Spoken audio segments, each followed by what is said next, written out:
시청자 여러분 안녕하십니까? 9월 5일 목요일 NMP 뉴스 시작하겠습니다. 첫 번째 소식입니다. 공화당 대선 후보인 도널드 트럼프 전 대통령은 오늘 대선에서 승리하면 정부 효율위원회를 만들 것이며 억만장자인 테슬라 CEO 일론 머스크가 이 위원회를 이끌 것이라고 밝혔습니다. 트럼프 전 대통령은 오늘 뉴욕의 이코노믹 클럽에서 한 연설에서 나는 연방정부 전체의 재정 및 성과에 대한 감사를 수행하고 과감한 개혁 권고안을 제시하는 정부 효율위원회를 만들 것이라고 말했습니다. 그는 이어 머스크가 해당 위원회를 맡기로 동의했다고 밝혔습니다. 앞서 머스크는 오늘 오전 자신의 X 계정에서 기회가 생긴다면 나는 미국을 위해 봉사하기를 고대하고 있다라고 밝혔는데요. 급여, 직책 혹은 다른 사람들의 인정 따위 필요하지도 않다라고까지 말했습니다. 트럼프 전 대통령은 머스크의 제안에 따라서 그동안 정부효율위원회 구성과 관련한 논의를 진행해 왔습니다. 실제 구성 계획과 머스크가 위원회를 맡을 것이라는 사실을 공식적으로 발표한 것은 이제 오늘입니다. 정부효율위원회는 연방정부의 각 부처의 회계장부를 샅샅이 훑어서 보고요. 예산 낭비성 프로그램에 대한 재정 지출을 삭감하고 불필요한 규제를 없애는 역할을 담당할 것으로 알려져 있습니다. 트럼프는 위원회가 연방정부 전체에 대한 완전한 재정 및 성과 감사를 실시하고 과감한 개혁에 대한 권고안을 제시하는 임무를 맡게 될 것이다 라고 말했고요. 이는 매우 필요한 프로젝트다라고도 이야기했습니다. 우리는 지금처럼 계속할 수 없다라고 이야기하는데요. 2022년에 사기와 부적절한 지불만으로도 납세자들은 수천억 달러의 손실을 볼 것으로 추산된다라고까지 말했습니다. 실제로 연방정부가 지나치게 돈을 많이 쓴다라는 지적은 하루 이틀 있어 왔던 것은 아닙니다. 연방정부가 지나치게 돈을 많이 쓰는 과정에서 그나마 제대로 된 항목에 제대로 돈이 집행이 됐다면 문제가 되지 않겠습니다만은 팬데믹 구제 팬데믹 구제 지원금들이 엉뚱하게 누구의 요트를 사고 슈퍼카를 사고 집을 사는 데 쓰인 것처럼 잘못된 방향으로 돈이 쓰이는 완전히 정부가 사기를 당해서 돈이 엉뚱한 방향으로 나가는 이러한 지출 금액이 한두 푼이 아닙니다. 수천억 달러에 달하는 돈이 그렇게 쓰였다라는 지적이 나오고 있는 거죠. 실제로 연방 법무부에서 이런 것들에 대한 조사가 진행이 되고 사기꾼들을 잡아서 기소하는 이런 보도들이 연이어 있었던 것을 여러분들이 기억하실 겁니다. 정부가 제대로 돈을 집행하지 못할 바에는 아예 그 돈을 쓰는 항목 자체를 만드는 게 의미가 없는 것이다라는 지적이 나오는 지경인 것이죠. 트럼프 전 대통령은 이 위원회가 6개월 안에 사기와 부적절한 지불을 완전히 근절하기 위한 행동 계획을 개발한다라고 이야기하고요. 그래서 신속하게 움직일 거다라는 이야기입니다. 수조 달러 혹은 수조 달러를 절약할 것이다라고 반복해서 강조했습니다. 지금 여러분이 갖고 있는 서비스는 비용이 엄청나다. 수조 달러가 낭비되고 사라졌고 아무도 그것이 어디로 갔는지 모른다. 이른바 정부 돈을 눈먼 돈으로 만들려고 하는 사람들의 횡포를 절단하기 위한, 근절하기 위한 그런 움직임이 이제 있어야 할 때가 됐다는 것이죠. 월스트리트저널은 하지만 우려를 제기합니다. 머스크가 이해상충이 있을 수 있다라는 이야기입니다. 왜냐하면 테슬라, 스페이스X, 뉴럴링크부터 해가지고 여러 기업들을 이끌고 있는 머스크가 이 많은 회사들이 연방기관의 규제를 이미 받고 있기 때문에 머스크가 이끌고 있는 회사들이 연방 규제의 규제를 받고 있는 입장인데 정부 지출을 삭감하기 위한 위원회에 머스크가 움직인다면 그러면 이해상충이 발생할 수밖에 없다는 것이죠. 예를 들어서 나사는 우주인을 우주정거장으로 보내기 위해서 스페이스 X에 의존합니다. 팔콘 9의 로켓을 이용을 해서 우주를 보내고 있지 않습니까? 그러니까 국방부가 나사에다가 위성 발사 예산을 지원을 하고 있습니다. 그리고 테슬라 같은 경우에는 잘 아시다시피 전기차 보조금 있죠. 연방 세액공제 보조금 지원 받고 있는 상황이고요. X를 포함한 머스크의 회사들은 연방거래위원회 규제를 받습니다. FTC 규제를 받고 있는 상황이죠. 또 식품의약국으로부터는 뇌 이식 스타트업인 뉴럴링크의 규제를 또 받아야 되는 입장입니다. 그러니까 본인이 규제를 받아야 되는 연방 정부를 본인이 감사하는 이런 상황이 되기 때문에 이것이 과연 적절한 것인가? 이해상충 문제가 생길 수밖에 없다. 만약에 위원회를 이끌려면 그러면은 머스크가 CEO를 내려놓든가 이래야 되는 것 아니냐라는 이제 주장들이 연이어서 나올 가능성이 커집니다. 과거에는 그냥 루머겠거니 혹은 뭐 그럴 수도 있겠거니 정도였는데 오늘 공식적으로 트럼프가 이코노믹 클럽 오브 뉴욕 행사에서 정식으로 발표를 했기 때문에 이것이 하나의 화두가 될 가능성이 좀 커졌습니다. 뭐 민주당 쪽 혹은 카멀라 해리스 선거 캠프 측에서 공격이 있을 것으로 예상이 된다. 민주당 대통령 후보인 카멀라 해리스 부통령이 공화당 후보 도널드 트럼프 전 대통령의 감세 공약을 비판하면서 조 바이든 대통령보다는 상대적으로 좀 자본 친화적인 그런 증세 정책을 제시했다. 증세 정책이 자본 친화적이라고 표현하는 것 자체가 말이 안 되긴 합니다. 이런 표현 자체가 말이 어폐가 있습니다. 앞뒤가 안 맞는 이야기이긴 합니다만은. 하지만은 어쨌든 증세 정책을 피긴 하지만 조 바이든만큼 하지는 않겠다라는 이야기. 해리스 부통령은 어제죠. 뉴햄프셔주 포츠머스에서 유세를 가졌는데요. 그 유세 연설 중에 이런 말을 했습니다. 내 계획에서는 여러분이 연간 100만 달러 이상을 벌면 여러분의 장기 자본 이득세율, 그러니까 캐피탈 게인 텍스죠. 이 캐피탈 게인 텍스를 28%로 늘리겠다. 예. 지금은 이제 21%로 돼 있다고 합니다. 그것을 28% 늘리겠다. 조 바이든 대통령은 이거를 뭐 37% 이상 올리겠다라고 했었죠. 그러니까 조 바이든 대통령이 이야기하는 것보다는 적게 하겠으나 하지만은 올리긴 올리겠다라는 이야기입니다. 이른바 부자세를 이야기하는 겁니다. 1년에 100만 불 이상 돈을 버는 사람들한테만 부과하겠다라는 것이고요. 캐피탈 게인 텍스 하면은 일반적으로 이제 많이 이야기되는 부분이 부동산 거래라든가 혹은 주식 거래, 특히 이제 주식 거래라든가 이런 것을 통해서 가만히 앉아서 돈을 버는 이른바 이제 노동하지 않고 돈을 버는 그러한 경우, 이러한 경우가 이제 캐피탈 게인 텍스의 대상이 되는데요. 하여간 증세를 하긴 한다. 하지만 바이든만큼은 하지 않겠다. 좀 사람들한테 뭔가 나를 지원해달라고 요구하는 그런 목소리로 이제 받아들여지고 있습니다. 어찌됐든 이에 반해서 트럼프 전 대통령 같은 경우에는 감세 조치해주겠다죠. 부자세 매기지 않겠다라는 이야기입니다.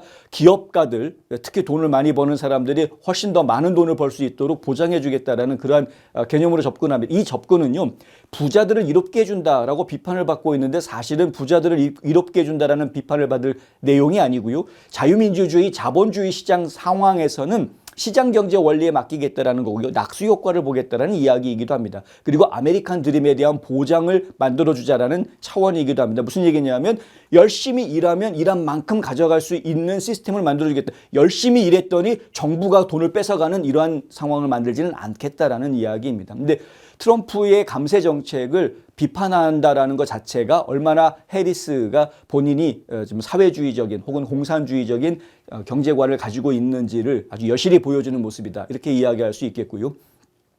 이는 바이든 대통령이 지난 3월 공개했던 계획안보다는 이제 해리스는 낮은 증세를 이야기하고 있다. 현재 미국에서 1년 이상 장기 보유한 자산을 매각해 얻은 이익에 대해서 내는 자본이득세, 그러니까 이제 캐피탈 게인 텍스는 최대 20%, 뭐 21% 이렇게 이야기를 하고 있습니다. 근데 바이든 대통령은 100만 달러 이상 버는 사람들한테는 39.6%의 세금을 매기겠다라고 공약을 했었는데, 그런데 이제 이걸 해리스가 뒤엎고 있는 거죠. 그러니까 바이든이 워낙 인기가 없었기 때문에 바이든보다는 내가 훨씬 더 좋은 후보감이다라는 걸 어필하기 위한 모습을 저희가 보고 있습니다. 해리스 부통령은 분명히 말하지만 억만장자와 대기업은 공정한 몫의 세금을 내야 한다. 이미 더 많은 세금을 내고 있는데도 불구하고 공정한 몫의 세금을 내야 된다. 그 세금을 더 내라는 이야기이죠. 자본소득세는 미국의 혁신가와 창업가, 중소기업에 대한 투자를 보상하는 세율로 부과하겠다라고 이야기를 합니다. 그런데 거꾸로 바꿔서 이야기하면은요, 내가 창업을 하고 뭔가 비즈니스를 열어서 돈을 벌겠다라고 뛰어드는 사람이 내가 돈을 잘 벌면, 소위 말하는 대박이 터져서 돈을 잘 벌게 되면 오히려 나라한테 돈을 많이 뺏기겠구나라고 생각하면 의욕을 상실하게 되는 부분이 반드시 생길 텐데, 이게 인간의 기본적인 심성인데요. 이거 어떻게 할 거냐는 거죠. 제 주변에도 그런 분들이 있습니다. 미안한 얘기지만 그분들 나름대로는 지혜를 발동을 한 겁니다. 뭐냐 하면은 내가 지금 벌고 있는 돈이 사실 얼마 안 되는데 내가 벌고 있는 돈에서 조금만 덜 번다라고 보고하면 메디케이드 혜택을 받을 수 있는데 고민이 되는 거죠. 내가 지금 벌고 있는 거 그대로 다 정직하게 신고를 하면 그러면 세금을 뭐 몇십 프로를 내야 되는 25% 30% 세금을 내야 되는 상황이 돼버리고 내가 조금만 세금을 안 내겠다라고 줄이면 그러면은 메디케이드 혜택까지 받을 수 있는 세율도 줄고 메디케이드 혜택도 받을 수 있고 고민이 안 될 수가 없는 겁니다. 그분들 입장에서는. 그래서 이른바 절세의 지혜라는 걸 발동하게 되죠. 이게 사람들의 기본적인 심리입니다. 인간이 그래 먹었습니다. 나한테 조금이라도 유리한 쪽으로 선택을 하려고 하는 것이 인간입니다. 그런데 과연 정책을 펼칠 때 돈을 많이 벌면 돈을 더 내야 돼 라고 강요하는 이러한 시스템을 만들어 놓으면 누가 돈을 더 많이 벌고 싶어 할까요? 요령을 부릴 수밖에 없지 않습니까? 그래서 인간을 알아야 제대로 된 정책을 만들 수 있다는 이야기를 저희가 계속 하고 있는 겁니다. 안타깝습니다. 이 공산주의가 실패했던 이유가 바로 인간의 기본 성향, 성질을 몰랐기 때문에 바꿔서 이야기하면 하나님을 몰랐기 때문에 공산주의가 실패한 것이었는데 어찌됐든 정부가 투자를 장려하면 광범위한 경제 성장을 촉진하고 일자리를 창출하고 그것은 우리 경제를 더 튼튼하게 만든다라는 것이 해리스 부통령의 주장입니다. 월스트리트 저널 등의 보도에 따르면 해리스 부통령의 참모들은 바이든 대통령이 제시한 안보다 작은 폭의 자본 이득세율 인상이 투자와 창업 장려, 중소기업의 자본 조달에 더 도움이 될 것으로 판단하고 있습니다. 근데 실제로 그것이 중소기업을 지원하는 데 쓰이게 되느냐? 아니요. 정부에서 나오는 돈은 눈먼 돈이다라는 개념을 더 확산시키기가 쉽습니다. 야, 이렇게 창업했더니 혜택 많이 받더라. 차라리 창업하자. 지금 열심히 하고 있던 회사 접어버리고 그냥 새로 창업해가지고 차라리 혜택을 받자. 그러니까 결국에는 요령을 피우는 사람들, 정부의 눈먼 돈을 노리는 사람들의 꼼수들이 더 많아지게 되는 부조리가 생길 수밖에 없습니다. 물론 구데기 무서워서 된장 못 담그냐라고 지적을 하실 수도 있겠습니다만은 처음에 정책을 만들 때부터 신중하게 생각할 수 있는 부분이다라는 이야기를 드리는 거죠. 그럼 세금을 걷어들이면 그 걷어들인 세금을 어디에 쓰겠다라는 계획안까지 같이 이야기가 되주면 참 좋을 텐데 세금은 몇 퍼센트 더 걷겠다라고 발표하지만 여기에서 거둬진 세수를 어떤 식으로 쓰게 될지에 대해서는 또 정확하게 청사진이 나오지 않은 상황. 그러니 저희가 참 애매하다라고 이야기를 하는 거죠. 뉴욕타임즈는 해리스 부통령이 재계의 환심을 사려고 한다 이렇게 평가를 했고요. CNN은 해리스 부통령이 경제정책 일부 분야에서 자신을 더 중도 성향으로 자리매김하려고 한다 이렇게 보도를 했습니다. 저희가 볼 때 뉴욕타임즈는 거짓말한 거고요. CNN은 그나마 정직하게 분석을 한 것 같습니다. 해리스 부통령은 이날 중소기업 지원 정책을 발표하면서 트럼프 전 대통령의 경제정책은 부유층 대기업에만 도움이 된다라고 비판을 했는데요. 과연 그런가요? 해리스 부통령은 도널드 트럼프의 계획과 비교해보라 라고 이야기했는데 참 자신 있게 이야기합니다. 본인이 굉장히 자신감이 넘쳐 흐릅니다. 그런데 실제로 따지고 들어가면 그렇게 자신감이 있어야 될 상황이 아닌 것 같은데 말이죠. 트럼프 전 대통령이 연방정부의 중소기업 대출 프로그램을 중단하려고 한다라고 이야기하는데 연방정부의 SBA 대출 프로그램을 중단하겠다라고 이야기한 적 없습니다. 트럼프가. 왜 이런 거짓말을 하는지 저희는 모르겠습니다. 그의 계획대로 억만장자와 대기업의 세금을 대폭 감면하면 국가 채무가 5조 달러 늘어나게 된다라고 주장을 합니다. 그런데 트럼프 전 대통령의 주장은 뭐냐면요. 예를 들어서 법인세를 놓고 이야기를 해보자고요. 법인세를 올리면 지금 가뜩이나 미국의 법인세가 다른 나라들에 비해서 높은데 지나친 법인세 부담 때문에 차라리 생산 지역을 옮기자 해외로. 해가지고 오바마 정부 때 이미 많은 미국 기업들이 해외로 다 생산기지를 옮기지 않았었습니까? 인건비 싸고 법인세율 낮은 데로 가자라는 거죠. 중국이라든가 다른 나라 가니까 미국보다 훨씬 세금이 적다라는 거 아닙니까? 그래서 어떤 일이 벌어졌습니까?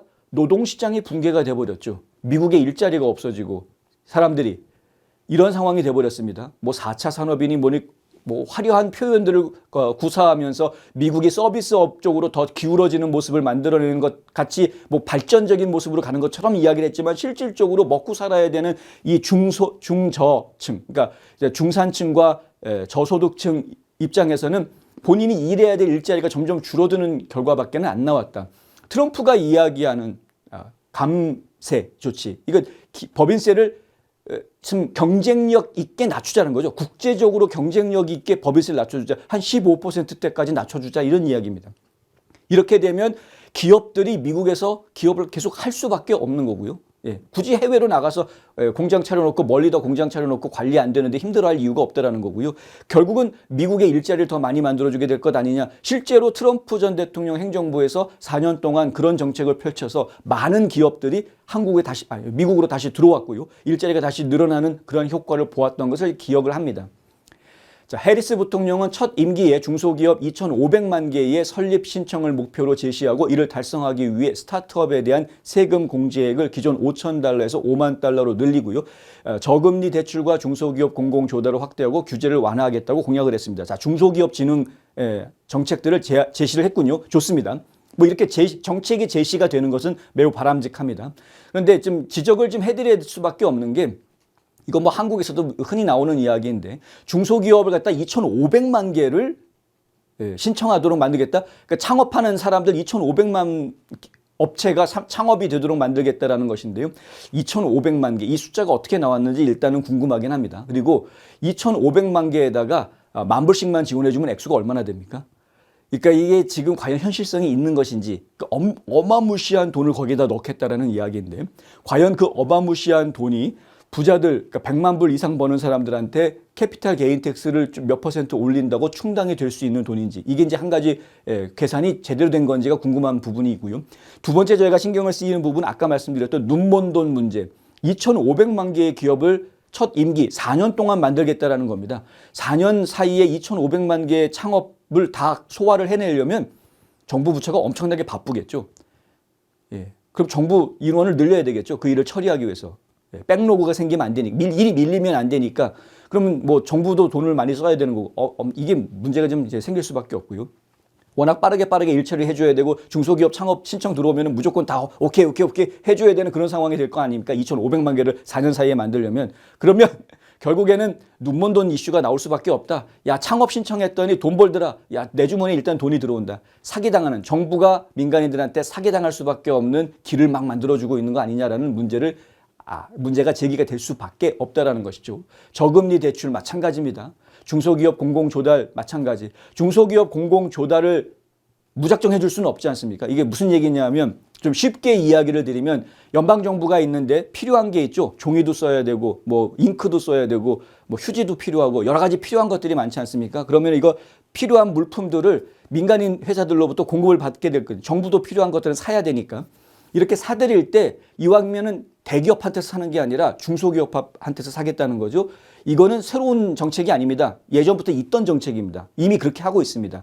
특히 이제 유색인종이 CEO로 있거나 여성이 CEO로 있는 중소기업이면 가산점을 받습니다. 군 출신인 베테랑들이 CEO로 있는 기업들이면 역시 또 가산점을 받습니다. 이미 있는 정책들입니다.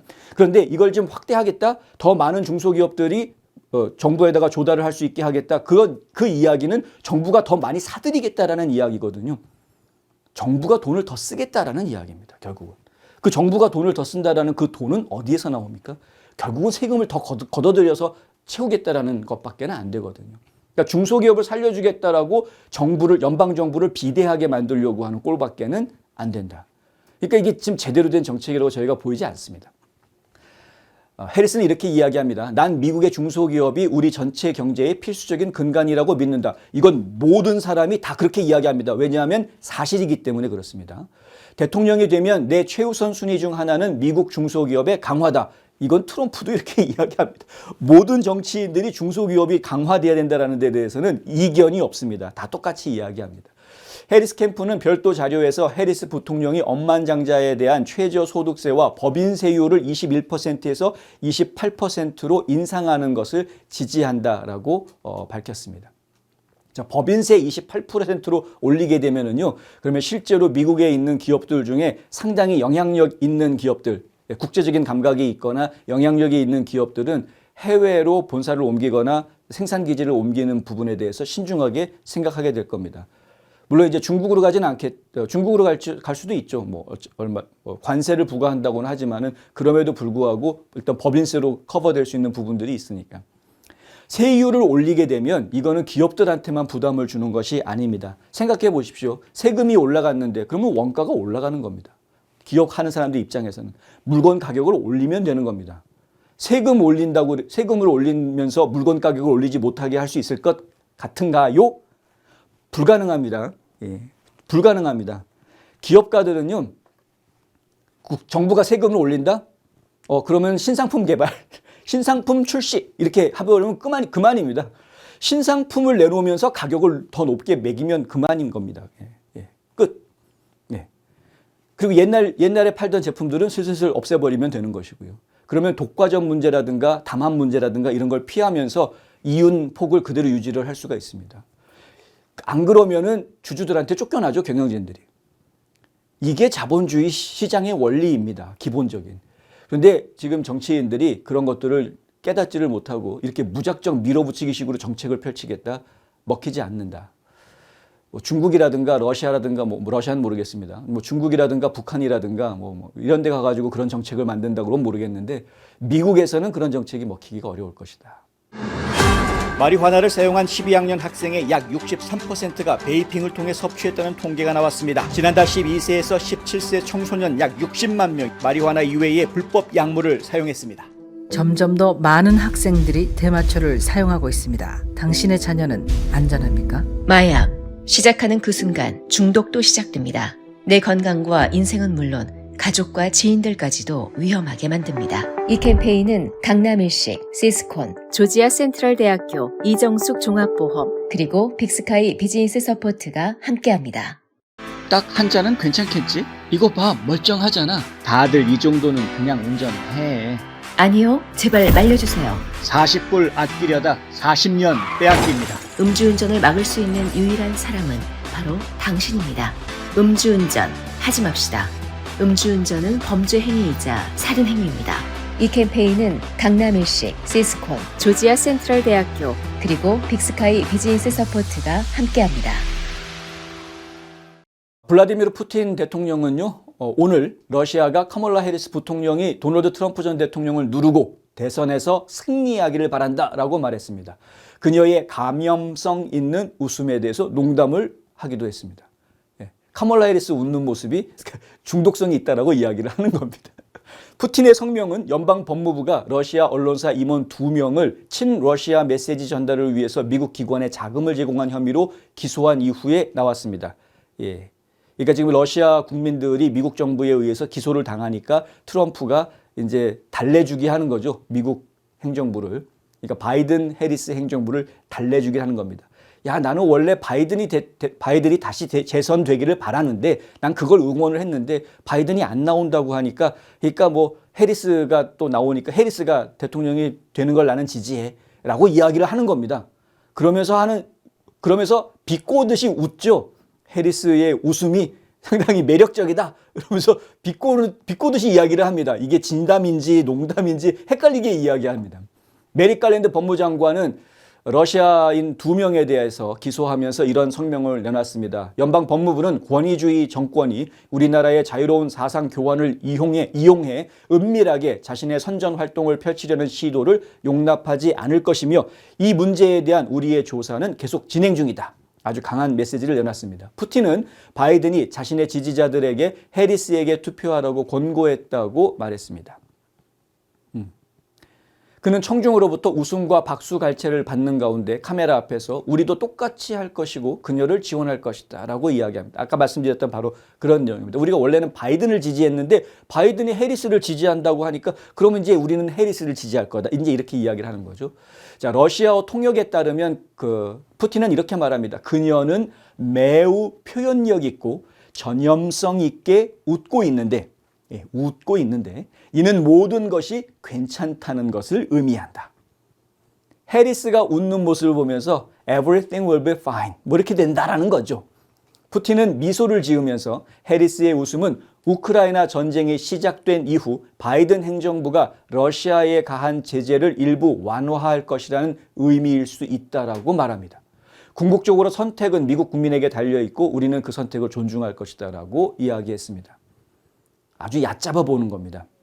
네. 푸틴 입장에서 해리스를 굉장히 얕잡아 보고 하는 이야기입니다. 트럼프는 푸틴의 발언에 대해서 그가 백악관에 해리스가 있는 것을 더 선호한다라고 이야기합니다. 트럼프는 트루소셜의 카멀라 해리스 동무와 그녀의 법무부는 러시아라는 사기극을 부활시켜 민주당에 유리하게 선거에 간섭하고 억압하려 하고 있으며 러시아가 나를 도우려고 한다고 말하려 하는데 이는 완전히 거짓이다 이렇게 씁니다. 트루소셜이 올려놓은 글에 그렇게 나와 있고요. 사실 푸틴 대통령은 오늘 아침 강력히 말했듯이 카멀라 해리스 동지가 집권하는 것을 훨씬 더 보고 싶어한다. 많은 사람들은 카멀라 부통령보다는 트럼프 전 대통령과 푸틴 러시아 대통령이 친한 것으로 이해하시는 분들이 많이 계신데 사실 오해이고요. 실제로는 그렇지 않다라는 이야기. 버지니아주의 한 전직 경찰관이 어제 대법원이 1월 6일 사태에 참여한 사람들에게 적용된 방해 혐의 범위를 좁힌 후에 감형을 받는 첫 번째 사례가 나왔다. 그러니까 1월 6일 사태와 관련해서 7년형을 받았었는데요. 그런데 어제 1년 감형받은 6년형을 다시 선고받게 됐습니다. 지난 6월 대법원은요, 피고인들에게 방해 혐의를 적용하기 어렵게 만들었는데요. 방해 혐의. 검찰이 피고인들이 폭동 중에 선거인단을 인증하는 데 사용되는 증명서의 도착을 고의로 막으려 했다라는 것을 입증할 수 있다면 여전히 기소가 가능한 상태입니다. 근데 그걸 과연 입증하기가 쉽지는 않겠죠. MBC 뉴스에 따르면 크리스토퍼 쿠퍼 연방지법 판사는 1월 6일 토마스 로버트슨의 사건에서 7년이 아닌 6년으로 징역형을 재선고했습니다. 로버트슨은 2022년에 6가지 혐의로 유죄 판결을 받았지만 검찰은 어제 방해 혐의를 하나 취하했습니다. 그래서 1년형이 줄어들게 된 것입니다. 로버트슨은 별도의 방해 혐의로도 유죄 판결을 받았는데요. 이는 그가 1월 6일 사태 이후 자신의 휴대전화와 현장에 있었던 동료들의 휴대전화를 탄약통에 넣어서 호수에 버림으로써 증거를 인멸하려 했기 때문에 여전히 혐의가 유지된다라고 이야기합니다. 그러니까 만약에 그러한 증거 인멸 노력을 펼치지 않았더라면은 그러면은 형을 더 감면받았을지도 모르겠습니다만 어쨌든 상황이 지금 그렇게 돼버렸습니다. 네. 더 힐에 따르면 엘리자베스 알로이 연방검사보는 로버트슨이 첫 번째 폭동 당시 불법적으로 의사당을 습격했고 전직 법 집행관으로서 특수훈련을 받은 경찰이 의사당 경찰이 폭도를 진압하려는 것을 막았다라는 사실은 2022년과 동일하다라고 이야기합니다. 검찰은 판사에게 오늘날에도 마찬가지다. 법원이 피셔나 브록 사건에서 법원이 한 어떠한 조치도 그 사실을 바꾸지 못한다라고 말했습니다. 저스터 뉴스는 이번 판결로 인해서 대법원 판결에 따른 다른 피고인들의 형량 감형이 가능할 수 있으며 연방검찰이 다른 1월 6일 피고인들에게 엄중한 형량을 구형하려는 시도가 어려워질 수 있다고 보도했습니다. 카멀라 해리스 민주당 대선 후보의 러닝메이트죠. 팀 월즈 미네소타 주지사. 이 월즈 주지사가 가족들한테 배신당했다. 이런 이야기가 나옵니다. 월즈 주지사의 가족들이 월즈 민주당을 찍지를 않고 도널드 트럼프 전 대통령을 지지한다라고 밝힌 거죠. 저널리스트 베니 존스는 X에 이 사진을 올리면서요. 트럼프를 지지하는 월즈 일가족 사진 해가지고 올리면서 이렇게 이야기를 합니다. 이것은 2024년 선거에서 가장 큰 트롤이다. 이렇게 이야기합니다. 트롤. 이 트롤이라는 단어는요. 의도적으로 논쟁을 일으키거나 선동적으로 행동해서 개인이나 집단의 반응을 이끌어내는 것, 이런 것을 의미합니다. 원래 이제 괴물이라는 의미로 많이 사용하는데, 요정 나오는 동화 속에 보면은 트롤이 이제 육식성 괴물로 많이 나타나긴 합니다만은. 근데 어쨌든 이런 것들을 일으켜서 사람들을 선동시키기 위한 목적으로 내놓는 그런 것인데, 그래서 실제로 그 X에 올려져 있는 이 사진을 놓고 여러 가지 댓글들이 달리는데 그중에 제 눈에 띄었던 댓글이 뭐가 있었냐면 이 사진이 가짜가 아니고 진짜라는 것을 어떻게 증명할 수 있느냐라는 이야기. 뭐 그런 질문들이 나오더라고요. 그런데 이건 확인된 사진입니다. 진짜입니다, 진짜. 데일리 메일에 따르면은요, 트럼프를 위한 네브라스카 월즈 티셔츠를 입은 8명의 사람들, 이 사람들의 사진이요.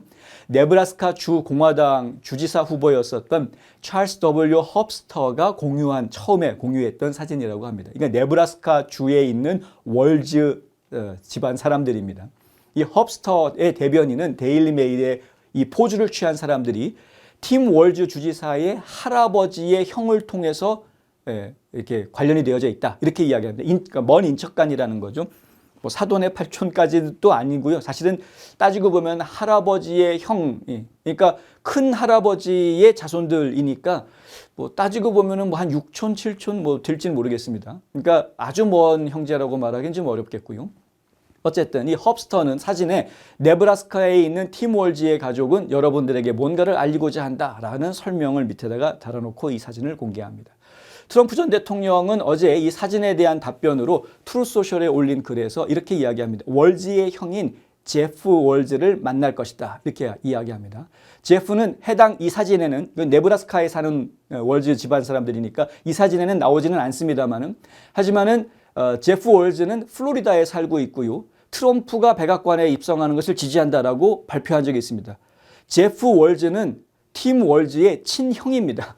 그런데 친형이 자기 동생이 부통령 후보로 민주당 쪽에 나와 있는데 트럼프를 지지하겠다라고 발표를 한 겁니다.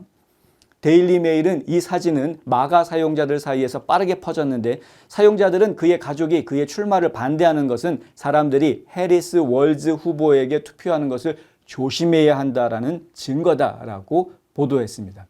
자, 플로리다에 살고 있는 제프 월즈, 이 사람이 뭐라고 얘기를 했냐면요. 나는 그의 모든, 그러니까 월즈, 자기 동생의 모든 이념에 100% 반대한다. 물론 친형제들 간에도 생각이 물론 다를 수 있겠습니다만은 100% 반대한다. 페이스북에다가 그런 글을 올려놨고요. 자신의 동생인 월즈 주지사에 대해서 반대하는. 근데 이 플로리다에 사는 제프 월즈가 나는 내 동생 반대, 난 트럼프 지지할 거야 라고 얘기하고 난 뒤에 얼마 안 돼가지고 바로 이러한 사진이 또 X에 올라왔다. 제프 월즈는요, 뉴스네이션과의 인터뷰에서 이런 말을 합니다. 나나 우리 가족은 일반 대중에게 영향을 미치려고 무언가를 내놓는 것을 의도한 게 아니다. 그러니까 나는 그냥 내 생각을 그냥 얘기했을 뿐이지 이것을 통해서 다른 사람들도 영향을 받게 하려고 이러한 발표를 하거나 사진을 내놓은 것은 아니다라는 이야기를 하고 있는 겁니다. 트럼프 전 대통령은 이번 그 사진에 대한 이야기를 하면서 이 형, 팀 월즈 주지사의 형인 제프 월즈를 조만간 만날 것이다라고 밝혔습니다. 예, 만난답니다. 본인이 지금 선거에서 싸워야 되는 상대방의 형을 만난다. 둘이 악수할 것으로 이제 상황이 예측이 되죠. 네, 어떤 모습이 연출이 될지 매우 흥미롭게 일이 진행이 되고 있습니다. 민주당 쪽에서는 트럼프의 밑에서 일을 했던 사람들이 트럼프를 배신하고 지금 다 민주당 쪽에 지지하고 나오고 있다.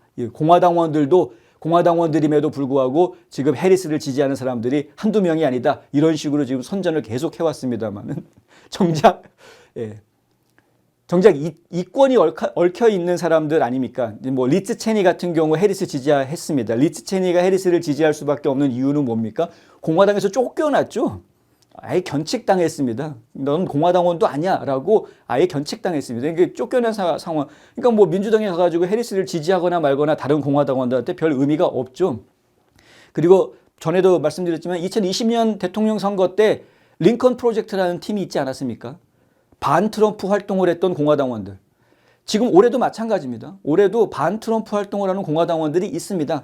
근데 그 사람들이 있다라는 거를 우리가 모르느냐? 알죠. 당연히 알고 있죠. 그거 문제 안 됩니다. 어차피. 신경 쓸 필요조차 없는 그러한 상황입니다.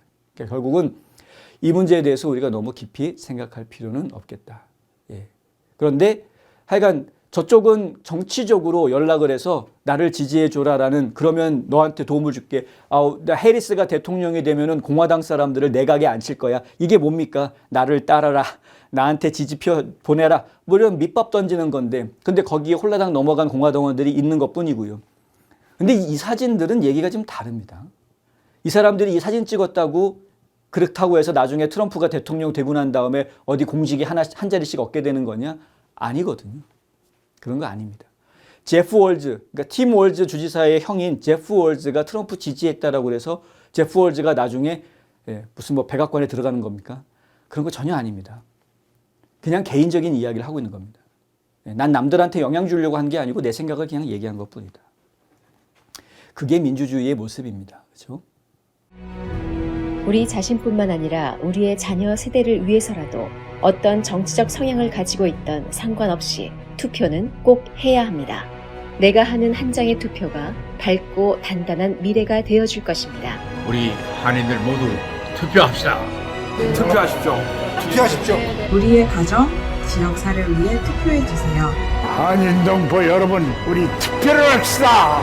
한인사회를 위해서 투표합시다. 동포들의 유상을 높입시다. 이것이 미래를 좌우합니다. 투표합시다. 미래를 위해 꼭 투표해주세요. 투표합시다. 반드시 투표합시다. 이 캠페인은 종합건설회사 시스콘 그리고 빅스카이 비즈니스 서포트가 함께합니다. 우리 한인들의 정체는 무엇입니까? 우리가 자손들과 살아갈 땅임에도 불구하고 언젠가는 떠날 방문객처럼 살지는 않습니까? 우리는 이방인이 아닌 이 땅의 주인이 되어야 합니다. 우리는 반드시 이 나라에서 좋은 평판을 만들어야 되는데 이 나라와 우리 이웃과 우리 지역에서 도움이 되는 사람들로 부각이 되어야 됩니다. 좋은 이웃되기 운동이 여러분 곁에서 함께합니다. 캘리포니아로 가겠습니다. 민주당 주지사 게빈 뉴섬이죠. 게빈 뉴섬은 캘리포니아주의 석유 정제소에 심각한 영향을 미칠 수 있는 제안을 주의회에서 강행 통과시키려고 했습니다. 그러길 바랬죠. 주의회가 민주당이 이끌고 있으니까 민주당 주지사가 자꾸 주장을 하면 요구를 하면은 의회에서도 받아줄 줄 알았죠. 그런데 지금 무엇인가 잘 안 되고 있습니다. 뉴섬 주지사는 이 조치가 석유 회사가 주의 높은 에너지 비용에서 이익을 얻는 것을 막을 것이라고 주장했습니다마는 그는 과거 규칙과 마찬가지로 주 의원들의 동의를 얻는데 어려움을 겪고 있다. 저스트 뉴스가 어제 밤늦게 보도했습니다. 캘리포니아는 미국에서 두 번째로 휘발유 가격이 높은 주입니다. 그리고 세계에서 가장 비싼 전기 요금을 내는 곳이기도 합니다. 뉴섬은 그의 반화석 연료 정책이 그것과 관련돼 있다라는 것을 부인하고 있습니다. 많은 사람들이 전부 다 정책이 잘못됐기 때문에 캘리포니아 주에 에너지 문제가 생기는 것이다 라고 이야기를 하는 것인데 에너지 비용이 지나치게 비싸다라고 이야기를 하는 것인데 그럼에도 불구하고 뉴섬이 주장하는 것은 아니다 그렇지 않다라고 자꾸 이야기하는 거죠. 뉴섬은 석유 회사들이 그저 탐욕스럽기 때문에 문제다라는 겁니다. 규제를 가한다고 해서 가격이 올라가는 게 아니라 이 석유 회사들이 이 마진을 자꾸 더 돈을 많이 벌려고 자꾸 마진폭을 높이기 때문에 가격이 올라가고 있는 거다라고 이야기하고 있는 겁니다. 근데 실제로 그러느냐? 규제가 주어지면 기업가들 입장에서는 투자를 할 수밖에 없습니다. 그 규제의 기준을 맞춰주기 위해서 투자를 할 수밖에 없습니다. 캘리포니아주에 있는 이 정유소들은 다른 주에 있는 정유소들에 비해서 더 높은 퀄리티의, 그러니까 이 배기가스가 덜 나오게 하기 위한 정유 생산을 해야 되기 때문에 시설 투자가 더 많이 들어가 있습니다. 그리고 석유를 생산하는데 들어가는 원가가 더 올라갈 수밖에 없습니다. 그래서 가격이 올라가는 것인데 이 부분에 대해서 지금 서로가 갑론을박하는 것이죠. 그러니까 정부 정책 때문에 가격이 올라간다라고 업계에서는 이야기하는 것이고 지금 캘리포니아 주지사는 그거는 업계에 있는 사람들이 지나치게 마진폭을 줄이지 않고 계속 높은 마진폭을 유지하려고 하기 때문에 가격이 올라가는 거다라고 주장하고 있는 겁니다. 캘리포니아는 주 내에서 운영되는 정유소가 1982년 43개였는데 올해는 14개로 줄었다. 엄청나게 줄어들었죠. 3분의 1토막 났습니다. 3분의 1토막. 허틀랜드 연구소의 엔지니어이자 정책 고문인 로널드 스타인은 저스트 뉴스와의 인터뷰에서 캘리포니아가 미국 내 다른 정유소에서 석유 제품을 가져올 경우 파이프라인이 없기 때문에 휘발유와 디젤 공급을 위해서 이러한 정유소들에 의존할 수밖에 없다라고 이야기합니다. 옛날에 80년대에는 40개가 넘던 정유소가 지금은 10몇 개로 줄어들었는데 그나마 있는 정유소한테 의존할 수밖에 없다. 이 중에 정유소 하나가 만약에 가동 중단해버리면은 아예 공급이 안 된다라는 거죠. 파이프라인도 없고 그러니까 다른 주에서 생산한 석유 그대로 못 씁니다. 캘리포니아는 이 규정 때문에 규제가 아주 강합니다. 다른 주하고 달라서. 그러니까 어쩔 수 없이 비싼 석유를 쓸 수밖에 없는 것이 지금 캘리포니아 입장인데 이게 다 정책이 잘못됐기 때문에 타주하고 비교될 수밖에 없는 상황인데 그럼에도 불구하고 안 믿으려고 하는 거죠. 안 믿으려고. 공급망이 크게 단절되면 결국은 비용이 더 올라갈 수밖에 없겠죠. 그러니까 지금 14개밖에 안 남아있는 정유소가 문 닫으면 안 되는 겁니다. 지금 캘리포니아 주민들 입장에서는. 이걸 누구보다도 지역 정치인들, 주의회 의원들이 다 알고 있는 겁니다. 지난달 뉴섬은 주 내 석유 정제 업체가 휘발유 가격 급등을 유발하는 부족을 방지하기 위해서 최소한 연료 비축을 유지하도록 요구하는 규정을 제안을 했습니다. 그러니까 이제 비축유를 많이 만들어 놓아야 나중에 어떤 규정들이 새로 생기더라도 혹은 어떤 문제가 생기더라도 가스값이 갑자기 확 올라가지 않게끔 하기 위해서 이제 안전장치를 만들자라고 이야기를 한 것이죠. 그런데 그게 그냥 말로 만들어라 그럼 만들어지는 겁니까? 자동으로? 그걸 하려면 시설 투자가 또 들어가야 되는 거 아닙니까? 서부주 석유협회, 서부주 석유협회의 전략 커뮤니케이션 책임자인 케빈 슬래글은 저스트 뉴스에다가 이렇게 이야기합니다. 이 게빈 뉴섬 주지사가 제안한 그 내용은 의도와는 반대의 효과를 가져오게 된다. 이 정유업계가 상당히 크고 복잡한 화학 세트다라는 겁니다. 그렇기 때문에 단순하게 정유소를 그냥 다이얼을 오른쪽으로 돌리면은 기름 더 나오고 왼쪽으로 돌리면은 기름 줄어들고 이런 게 아니다라는 거죠. 그들은 특정 속도로 연료를 생산하도록 매우 효율적으로 프로그램이 이미 되어져 있다라는 거죠. 그래서 잠시 탱크를 채운 다음에 유지 관리한다는 생각은 업계가 작동하는 방식이 아니라는 겁니다. 그러니까 실제로 그 업계가 어떻게 움직이고 있는지에 대해서 이해하지도 못하면서 정책으로 규제를 하려고 하니까 문제가 된다는 거죠. 석유를 퍼내는 게 내 마음대로 그냥 조금 뽑다가 수도꼭지 열어놓으면 쭉 나오다가 닫으면 딱 멈추고 이런 게 아니다라는 겁니다. 뉴섬의 제안을 지지하는 일부 사람들은 정유소가 현장에 저장 태클을 더 추가하면 된다라고 말하지만 슬래글은 캘리포니아에서 화석연료 인프라를 허가하는 것은 불가능한 일이다라고 이야기합니다. 슬래글은 이러한 가상 저장 탱크를 건설할 수 있다 하더라도 연료를 무한정 저장할 수는 없다라고 이야기합니다. 그들은 제품을 시장에서 유통시켜야만 합니다. 썩습니다. 석유 계속 그냥 탱크에다가 넣어놓으면 굳어버린다는 거죠. 정유업체가 이 명령을 쉽게 준수할 수 있는 유일한 방법은 단지 법률에서 요구하는 저장량을 시설에 보유하고 유지하는 것이고 나머지는 시장에 내놓는 것이다. 그래서 그들은 인위적으로 연료를 시장에 내놓지 않아야 할 것이다. 그리고 연료를 시장에 내놓지 않으면 비용이 올라가는 것을 보게 될 것이다. 이렇게 하나 저렇게 하나 그 방법은 문제가 있다라는 이야기입니다. 전해드릴 소식이 조금 더 많기는 한데 근데 어쨌든 이 서부주 석유협회 회장인 캐서린 라이드보이드는 성명을 통해서 이런 말을 합니다. 업계 전문가, 캘리포니아 에너지 위원회 그리고 경제학에 대한 기본적인 이해가 있는 사람이라면 누구나 소비자에게 끼칠 피해를 명확히 알 수 있을 만큼 나쁜 규제도 있고 해로운 규제도 있다. 지금 캘리포니아 주 주지사가 내놓으려고 하는 규제는 나쁜 규제에 해당하는 겁니다. 뉴섬 주지사는 이 회사들이 나쁜 행위자다라고 믿고 주의 석유 및 가스 산업의 적대적인 여러 규칙의 법으로 서명해 왔습니다. 왜냐하면 기업가들이 돈을 버는데 혈안이 돼가지고 무조건 가격을 높이려고만 한다라고 보고 있는 겁니다. 그러니까 이 부자들은 다 나쁜 놈이라는 그 선입견이 아주 딱 박혀져 있다라는 것이죠. 뉴섬 주지사한테.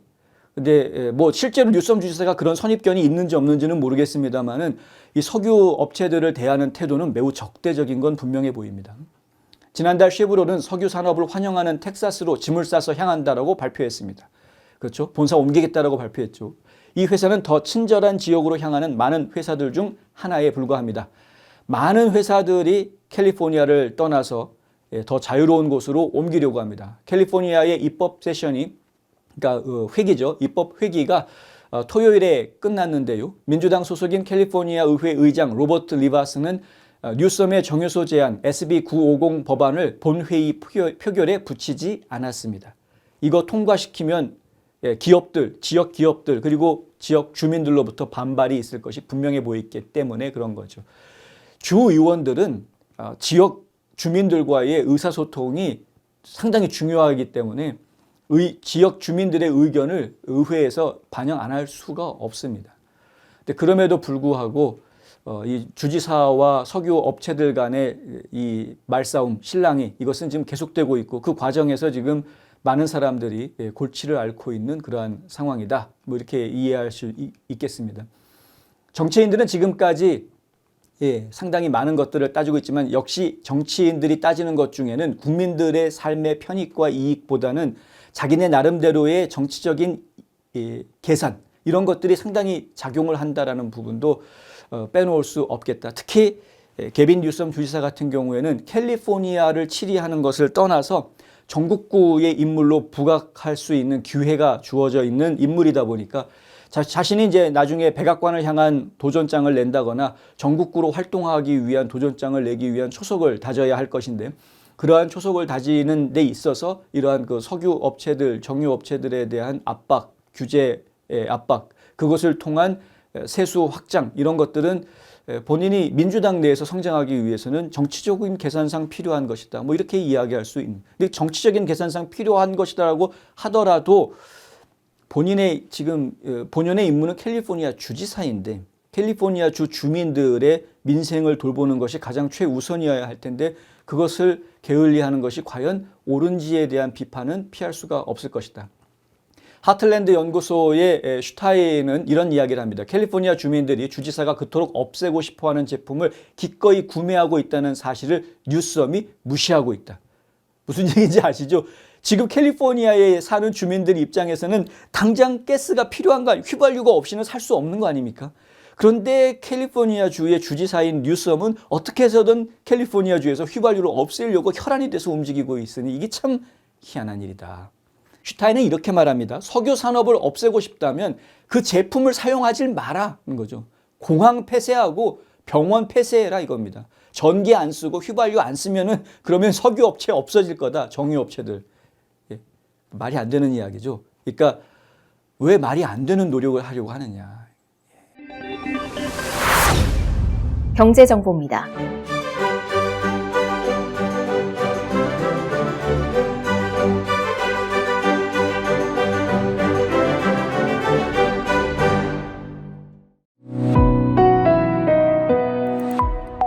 날씨 정보입니다.